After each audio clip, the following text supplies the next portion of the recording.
오늘 함께 나눌 하나님의 말씀, 오늘 본문이 두 개입니다. 마태복음 5장 1, 2절과 함께 누가복음 6장 17절로 20절까지 말씀을 저와 한 절씩 교독하시겠습니다.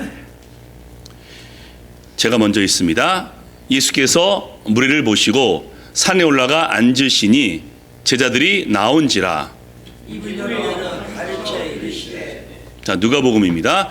예수께서 그들과 함께 내려오사 평지에 서시니 그 제자의 많은 무리와 예수의 말씀도 듣고 병 고침을 받으려고 유대 사방과 예루살렘과 두로와 시돈과 해안으로부터 온 많은 백성도 있더라.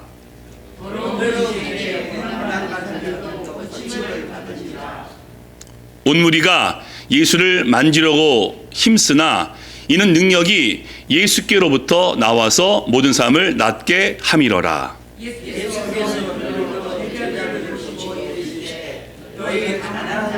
복이 있나니 하나님의 나라가 너희 것임이요. 아멘. 자, 이 본문 중심으로 해서 우리가 가져야 할 확신이라는 말씀을 나눠보겠습니다. 사랑하는 교회 가족 여러분, 지난주 한국은 그 태풍 흰남노 때문에 큰 어려움을 겪었습니다. 재산상의 피해는 말할 것도 없고요. 사망 11분, 실종 1분, 부상자가 3분이 나왔습니다. 특별히 포항에 있는 그 지하 주차장에서 큰 비극이 벌어진 것 알고 계시죠? 어려운 당한 분들에게 위로가 있기를, 또 속기 복구되기를 간절히 소망합니다. 이번 태풍 흰남노는 그동안 태풍 공식을 깨트려버린 첫 번째 태풍이라고 합니다. 제가 전문가는 아니니까 뉴스를 본 것을 제가 참고를 하게 되면요, 그동안 발생했던 지역과 다른 새로운 지역에서 발생한 첫 번째 태풍이라고 합니다. 그래서 한반도에서 굉장히 가까운 곳에서 태풍이 발생했습니다. 또 이번 태풍은 예측이 측정 불가능한 변칙성 태풍이라서 예상할 수가 없었기에 피해가 더 컸고요. 무엇보다 그 태풍이 한반도로 북상하면서 약화가 돼야 되는데 이번 것은 한반도에 오면서 더욱더 강하게 되어서 큰 피해가 났던 태풍 첫 번째라고 뉴스가 그렇게 보도합니다. 왜 이런 태풍이 발생했을까요? 여러분 아시다시피 지금 바다의 온도가 상승하고 있습니다. 또 기후 이상이죠. 한마디로 지구가 병들어가고 있고 지구가 망가져가고 있는 증거 중에 하나라서 이런 태풍이 계속해서 발생할 것이라 하니 누구의 책임입니까?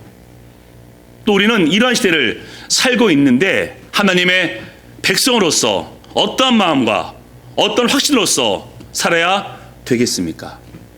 자, 벌써 예수님에 대한 말씀 24번째입니다. 그리고 저희는 사복음서를 통합해서 시간 순서로 말씀을 보고 있고요, 사건 중심으로 말씀을 보고 있습니다. 그래서 오늘 산상순의 사건을 보고 산상순의 내용은 나중에 다루려고 합니다. 근데 오늘 제가 본문을 마태복음, 누가복음 두 개를 읽었죠. 왜 그랬을까요? 장소가 다르기 때문입니다. 마태복음은 산에서, 누가복음은 평지에서 예수님께서 말씀을 증거하시기 때문에 사람들이 조금 혼동스러워합니다. 장소가 두 군데인가? 라고 말이죠. 그래서 어떤 신학자들은 정말로 이 본문을 두 번의 사건으로 그렇게 이야기하기도 합니다. 그래서 마태복음은 산상순, 누가복음은 평지순이라고 얘기하기도 합니다. 그러나 이 본문은 같은 사건입니다. 왜? 시간 흐름을 보았을 때, 예수님의 동선을 보았을 때, 그리고 전체 내용을 봤을 때 한 사건이 분명한데 왜 마태는 산에서라고 했고 누가는 평지에서라고 했을까요? 사실 같은 장소입니다. 예수님께서 산에 올라가시죠. 마태복음이죠. 그리고 내려오사 산에 있는 어디선가 평평한 지역, 우리 분지라고 하죠. 베이신, 분지에서 말씀을 증거한 것이 누가복음의 증거이기 때문에 똑같은 산에서 예수님께서 말씀을 증거하시 마태복음이며 누가복음입니다. 근데 오늘 저희는 마태복음의 산, 누가복음의 평지 두 단어를 중심으로 해서 말씀을 증거하려 하고요, 그 두 단어를 통해서 예수님은 누구신가와 함께 태풍과 같은 힘든 시기를 살고 있는 우리 그리스도인, 어떠한 마음과 어떠한 태도와 어떠한 확신이 필요한지를 두 가지로 함께 나누어 보겠습니다. 자, 첫 번째입니다. 우리는 영적 자부심을 가져야 합니다. 오늘 본문이죠. 예수께서 무리를 보시고 산에 올라가 앉으시니 제 아들이 나온지라 입을 열어 가로되 이르시되, 산상수를 말씀하시죠. 자, 산이 나옵니다. 성경에서 산은 어떠한 곳입니다. 하나님께서 임재하시고 하나님이 말씀하시는 곳. 그래서 하나님께서는 이 산에서 많은 활동을 하십니다. 그래서 아브라함에게 이삭을 바치라 라고 말씀하시면서 어디로 인도하셨죠? 모리아산. 그리고 이삭 대신 양을 아브라함이 하나님께 바칩니다. 엘리야가 바알 선지자와 영적 싸움이 있던 것이 어디죠? 갈멜산. 그리고 그 산에서 여호와만이 하나님인 것을 엘리야가 모든 사람들에게 선포합니다. 그리고 예수님께서 영광을 받으시고 변화한 곳이 헬몬산입니다. 그리고 구약에서 중요한 산이 있죠. 시내산. 하나님께서 모세에게 당신을 계시하고 십계명과 율법을 말씀하신 곳이 바로 시내산입니다. 그럼 오늘은 어떤 산일까요? 어떤 산인지 정확히는 알 수 없습니다. 우리가 추측하는 바로는 갈릴리 호수 근처에 있는 어떤 산입니다. 자, 그 산에서 예수님께서 무엇을 행하십니까? 잘 들어보십시오. 구약 시내산에서 하나님께서 모세에게 십계명을 말씀하신 것처럼 오늘 저 산에서 예수님은 하나님으로서 제 아들에게 모든 백성들 가운데 산상수훈을 선포하심을 통해서 예수님이 하나님이심을 만방에 증거하고 계십니다. 그래서 저 산은 신약의 시내산입니다. 구약에서 하나님께서 당신을 계시했듯 오늘 예수님은 신약의 시내산, 이 산에서 당신이 하나님이시며 하나님의 아들이시기 때문에 구약의 십계명인 산상수훈을 다시 백성들에게 증거함을 통해서 모든 열방과 모든 육체 가운데 예수님만이 하나님이신 것을 증거하고 있습니다. 그래서 우리는 영적 자부심을 가져야 합니다. 왜? 우리가 믿고 있고 예배하는 그 예수님이 하나님이시기 때문에 영적 자부심을 갖게 되시기를 주님의 이름으로 축복합니다. 아멘. 지금 추석이지 않습니까? 고향에서 가족들이 모였겠죠. 어떤 이야기를 할까요? 살아가는 이야기 하겠죠. 또 요즘은 주간심이 건강이지 않겠습니까? 그리고 세상 돌아가는 이야기와 아마 정치 이야기를 할 겁니다. 그래서 추석 때 가족끼리 모였다가 정치 때문에 싸우기도 합니다. 그런데 이런 말도 할 겁니다.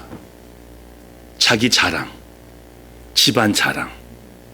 그동안 내가 재산이 이만큼 늘었어. 우리 아들이 이만큼 출세를 하면서 서로 자랑할지도 모릅니다. 그래서 이 추석 때 그 미혼인 직장인들이 추석에 고향에 안 가고 싶어 하는데 이런 이야기를 듣기 때문이라고 합니다. 도대체 너 언제 결혼할 거니? 누구 집 아들은 벌써 애가 둘이야. 넌 뭐 하는 거야? 라고 물어본다라고 합니다. 그리고 두 번째, 너 연봉이 얼마야? 너 돈은 좀 뭐하니? 내 친구 아들은 벌써 독립해서 아파트도 있어. 라고 자랑하기 때문에 추석날 고향에 안 가고 싶다라고 합니다. 자, 이렇게 자기 자랑, 집안 자랑을 많이 하는 것이 일반적인 모습이죠. 근데 어쩌면 그리스도인들도 목회자들도 자기 자랑을 엄청 많이 하는 것 같습니다. 제 부끄러운 얘기를 해보겠습니다. 참 제가 너무나 부족한지 한 거 인정해 주시고요. 오클라호마에서 목회할 때 유학생 교회지만은 괜찮았거든요. 성도 수도 많이 모였고 유학생 교회인데 교회 건물도 있었습니다. 근데 제가 자족하지 못했습니다. 왜? 시골이라서. 그래서 유학생 교회 엘리트들이고 참 순수한 자들인데 도시에서 목회하는 목사님들을 제가 부러워했습니다. 제가 참 많이 부끄러운 자죠. 자, 그러다가 명지대 교목 교수가 되고 또 담임했던 교회가 500명 모이는 성도였습니다. 어깨에 힘이 들어가더군요. 그러면 안 되지 라면서 회개하면은 또 주위 사람들이 명지대 교수이고 성도가 500명이니 성공했군요 라고 하면요 어깨에 또 힘이 들어갑니다. 여러분, 교회 성공이 어디 있습니까? 목회 성공은 없습니다. 우리는 승리입니다. 세상은 성공을 얘기하지만은 우리 그리스도는 승리입니다. 그런데 많은 사람들이 저를 보고서 명지대 교수이고 500명 교회 담임 목사님 성공했군요 라고 하면요, 어깨에 힘이 들어간 것을 제가 부인할 수 없었습니다. 여러분, 참 부끄러운 저의 고백인데요, 우리가 정말로 자랑할 것과 영적 자부심을 어디에서 가져야 되겠습니까? 바로 예수님이 하나님이신 것을 자랑하시고 우리가 믿고 예배하는 예수님이 하나님인 것에 영적 자부심을 갖기를 주님의 이름으로 축복합니다. 아멘. 그리고 우리가 그러한 예수님의 하나님의 자녀인 것에 영적 자부심을 갖기를 다시 한번 부탁드립니다. 물론 사람이기 때문에 갖고 있는 재산과 스펙을 자랑할 수도 있겠죠. 하지만 궁극적으로 우리가 자랑할 것은 예수 그리스도이고 우리가 받은 구원, 그리고 그분이 우리 아버지시며 우리가 그 하나님의 자녀인 것에 대해서 영적 자부심을 반드시 가지셔야 됩니다. 우리 어떤 자인 줄 아시죠? 하나님의 형상, 모든 피조물 가운데 하나님의 이미지가 담겨진 유일한 존재가 우리 인간입니다. 그 중에서 우리는 하나님의 자녀. 여러분, 우리 아시죠? 우리의 값어치가 프라이스레스입니다. 우리의 값어치를 매길 수가 없고요, 만약에 우리의 값어치를 매긴다면요, 예수님 짤입니다. 왜? 예수님께서 우리를 노예에서 해방시키기 위해서 모든 값을 지불하시고 우리를 당신께로 인도하셨기 때문입니다. 여러분, 이 찬양 좋아하시죠? 주의 은혜로 대속하여서, 이게 영어요. Jesus paid it all to my all. 주님께서 모든 것을 지불했기 때문에 우리는 예수님 짤입니다. 이 땅 가운데 자기 가치가 예수님 짤이가 어디에 있겠습니까? 근데 우리가 예수님의 값어치를 갖고 있으니 영적 자부심 가질만 하지 않습니까? 그리고 그 놀라운 주님을 우리는 지금 만나고 있고 경험하고 있고 예배하고 있으니 영적 자부심 충분히 가질만 합니다. 그리고 요한계시록 맨 마지막 장에 훗날 새하늘과 새 땅에서 세세토록 왕 노릇하리라 라고 약속하시니 영적 자부심 반드시 가지셔야 됩니다. 아멘. 교만이 아닙니다. 잘난 체도 아닙니다. 영적 자부심입니다. 나는 하나님의 자녀이다. 하나님이 나를 사랑하신다. 나는 하나님과 동행하고 있다. 아멘. 자, 그래서요, 이 바울을 보게 되면요, 너무나 멋집니다. 사도행전 23장 말씀 보시면요, 지금 바울이 로마로 압송되고 있습니다. 무슨 신분으로요? 죄수가 되어서 사슬에 묶여서 로마로 끌려가고 있는 중인데, 흰남노가 아니라 광풍 유라굴라가 그 배를 흔듭니다. 사람들이 살기 위해서 물건을 집어 던지지만은 구원의 소망이 보이지 않았다라고 증거하면서 그 배가 곧 파손될 위험에 있었습니다. 그때 바울이, 하나님의 자녀이며 하나님의 종인 바울이 모든 사람들에게 이렇게 선포합니다. 내가 섬기는 하나님의 사자가 내 곁에서 말씀하셨다. 이 배에 있는 모든 사람을 내게 맡기셨으니 안심하라. 이 배가 곧 섬에 걸리리라 라면서 영적 자부심 가운데 사람들을 안심시켜 주시고 결국 그 배는 섬에 도착하게 되어서 태풍을 피하게 됩니다. 아멘. 바로 이것이 우리가 가져야 될 영적 자부심입니다. 많은 사람이 태풍 가운데, 혼란 가운데 너무너무 힘들어하고 있습니다. 우리가 그분들에게 무엇을 증거해야 되겠습니까? 하나님을 살아계시고 하나님만이 유일한 구원이며 소망이라고 우리 담대하게 증거해야 됩니다. 많은 사람들이 불안해합니다. 힘들어합니다. 괴로워합니다. 그런 분들에게 우리는 담대한 가운데 선포할 것은 하나님께서 이 땅을 주관하시고 하나님께서 위기를 건전하게 해주시고 우리에게 소망을 주심을 우리는 선포해야 됩니다. 왜요? 우리 이와 같은 영적 신분을 갖고 있기 때문입니다. 자, 다음 말씀 보시겠습니다. 우리 한번 고백하시겠습니다. 시작. 그러나 너희는 택하신 족속이요 왕같은 제사장들이요 거룩한 나라요 그의 소유가 된 백성이니 이는 너희를 어두운 데서 불러내어 그의 기이한 빛에 들어가게 하신 이의 아름다운 덕을 선포하게 하려 하심이라. 아멘. 우리가 이런 존재이니 영적 자부심 가운데 승리하시기를 주님의 이름으로 축복합니다. 아멘. 두 번째입니다. 우리는 세상을 평평하게 만들어야 합니다. 아멘. 자, 마태는요, 산에서 예수님께서 팔복, 산상수훈을 증거했다라고 그렇게 기록하고 있죠. 근데 왜 마태는 산입니까? 예수님이 하나님이시기 때문에. 구약에 예언된 그 메시아가 바로 예수님이고 그분이 하나님이기 때문에 산에서 말씀을 선포하신 예수님을 마태는 기록하고 있습니다. 그래서 마태복음 보시면요, 구약의 인용이 많습니다. 왜? 예수님은 구약에 예언된 메시아로 이 땅에 오신 하나님이기 때문에. 근데 누가는요, 누가도 예수님의 신성을 많이 기록하고 있지만요, 예수님의 인성, 즉 하나님이신 그분이 인간 되심을 많이 강조하기 때문에 누가복음에는요, 다른 복음서에 없는 많은 기록들이 있습니다. 예를 들어서 우리가 탕자라고 하죠. 잃어버린 아들을 용서해주는 그 아비의 심정을 누가복음만 기록하고 있고요. 선한 사마리아인의 비유도 누가복음밖에 없습니다. 자비를 행하라. 왜? 예수님은 우리와 함께하는 구원자이기 때문에 우리의 삶에 대해서, 우리의 아픔에 대해서 많은 관심을 갖고 계시기 때문입니다. 그리고 오늘 누가는 이렇게 증거하고 있습니다. 자, 그 다음 본문입니다. 제가 읽을게요. 예수께서 그들과 함께 내려오사 평지에 서시니, 마태복음은 산에서, 누가복음은 평지에 서시니 그 제자의 많은 무리와 예수의 말씀을 듣고 병 고침을 받으려고 유대 사방과 예루살렘과 두로와 시돈의 해안으로부터 온 많은 백성도 있더라. 20절, 예수께서 눈을 들어 제 아들을 보시고 이르시되 너희 가한 자는 복이 있나니 하나님 나라가 너희 것이며 라면서 산상수훈을 선포하십니다. 보고 계시죠?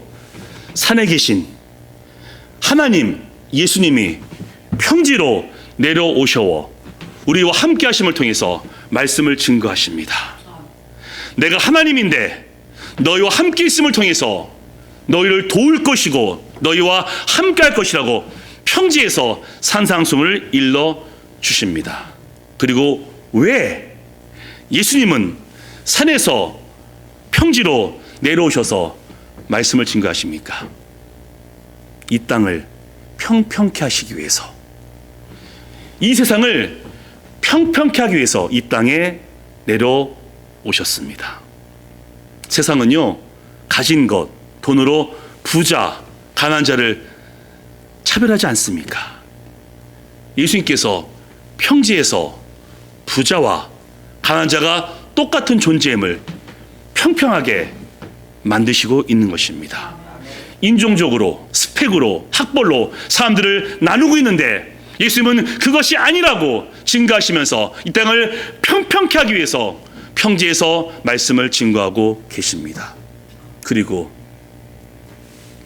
하늘에 계실 영광의 하나님 예수님께서 십자가로 내려오셔서 우리의 속죄제물 되셨고 모든 자에게 공평하게 구원의 기회를 허락해 주십니다.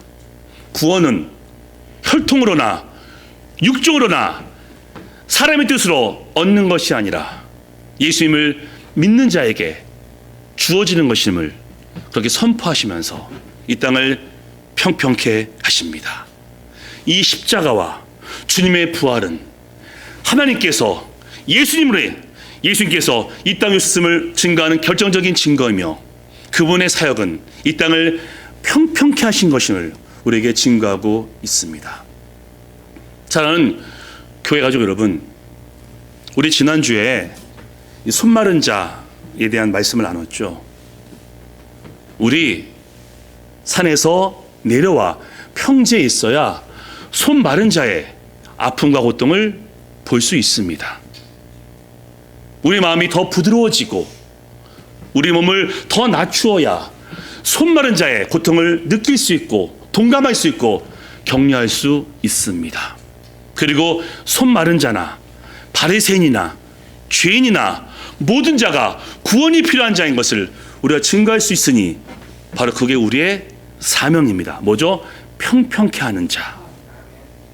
그래서 바울을 제가 인용했는데요. 바울이 쓴 서신서 중에 빌레몬서가 있죠. 어떤 내용이냐면요.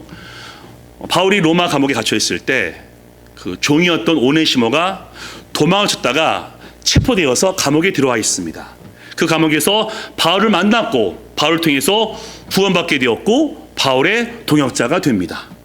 근데 그 오네시모가 주인인 빌레몬에게 다시 돌아갈 때 보내진 편지가 빌레몬서인데 거기 빌레몬서에 바울은 빌레몬에게 이렇게 권고하고 있습니다.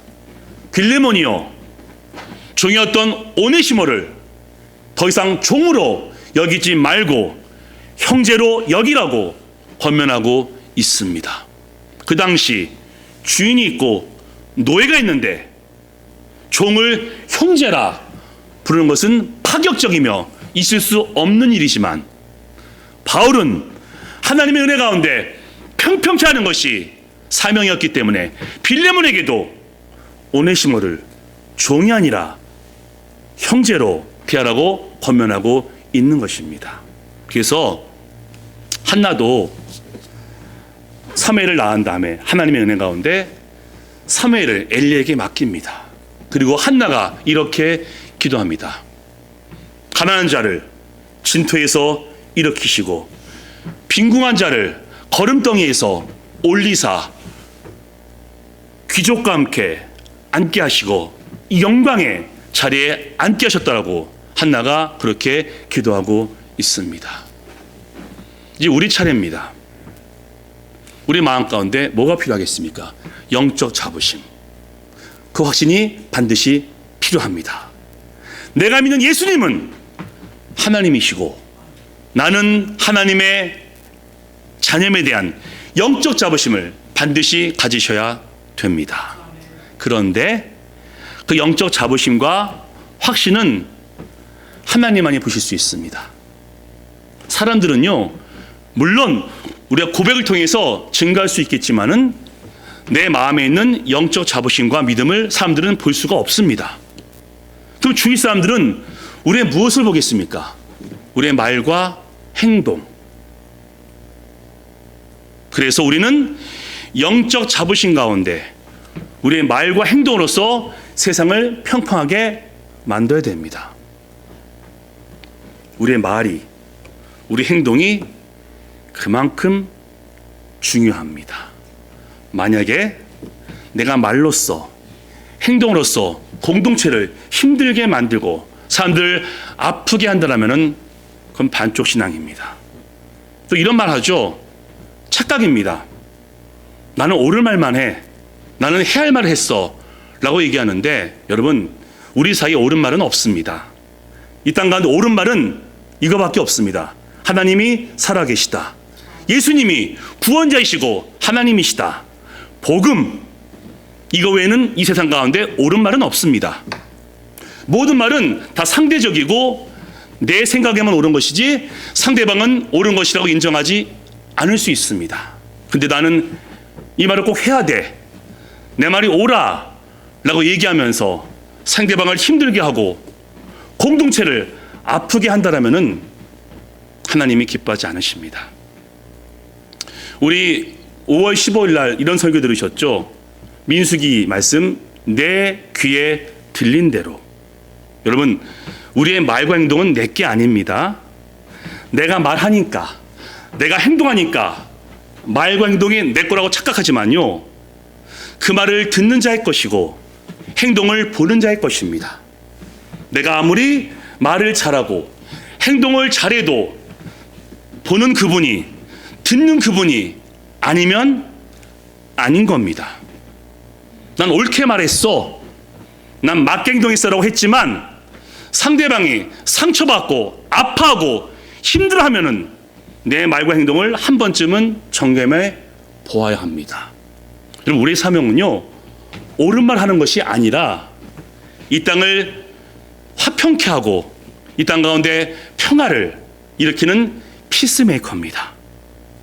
울퉁불퉁한 산을 보시면서 판단하지 마시고 내려와서 사랑과 섬김과 지혜로 그 울퉁불퉁한 산을 평평하게 만드는 것이 우리가 해야 될 일입니다.